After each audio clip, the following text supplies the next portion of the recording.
Hi everyone, welcome to EduWhite YouTube channel. Today we will be discussing Things Fall Apart, a novel by Nigerian author Chinua Achebe that tells the story of Okonkwo, a powerful and respected Igbo warrior in late 19th century Nigeria. The novel opens with a brief overview of Okonkwo's life, including his rise to power as a wrestler and warrior, and his success as a farmer. However, despite his accomplishments, Okonkwo is haunted by the legacy of his father, who was known as a lazy and improvident man. The story then shifts to the arrival of European colonialists and Christian missionaries in the Igbo village of Umofia. The Igbo people are initially wary of the strangers and the religion, but some begin to convert to Christianity. As the influence of the colonialists grows, they begin to enforce their own laws and customs, undermining the traditional Igbo ways of life.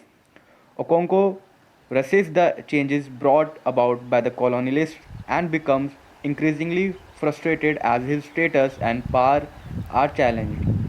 He is eventually arrested for killing a colonial official and is sent into exile for 7 years.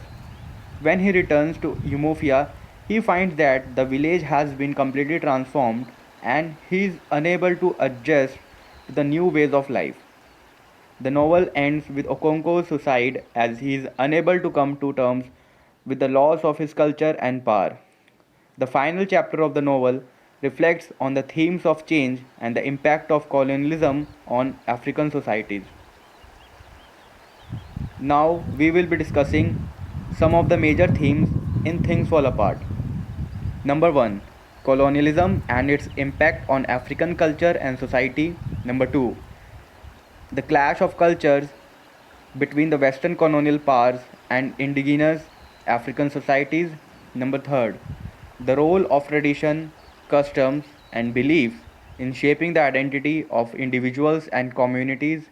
Number 4, the struggles and changes brought about by colonialism, particularly regarding power dynamics and the loss of cultural heritage. Number 5, the importance of personal responsibility, strength, and courage. Number 6, the complex nature of masculinity as well as the responsibilities and expectations placed on men in traditional Igbo society. Number 7, the complexities and contradictions inherent in religious beliefs and practices. Major characters in Things Fall Apart. Number 1, Okongo, a wealthy and respected leader in the Umofia community who is known for his fear of weakness and his strong, sometimes violent demeanor. Number 2, Noe, Okonko's son who is initially drawn to his father's ways but later find himself drawn to the teachings of the European missionaries. Number 3, Yunoka, Okonko's father, who was seen as a failure and a weak man in the community, causing Okonko to strive for success and recognition. Number 4, Mr. Brown, a European missionary who is initially seen as a threat to Umofia community but who eventually gains the respect and trust of some of its members. Number 5, Enoch, a convert to Christianity who becomes an outspoken advocate for the religion, causing conflict and tension within the community.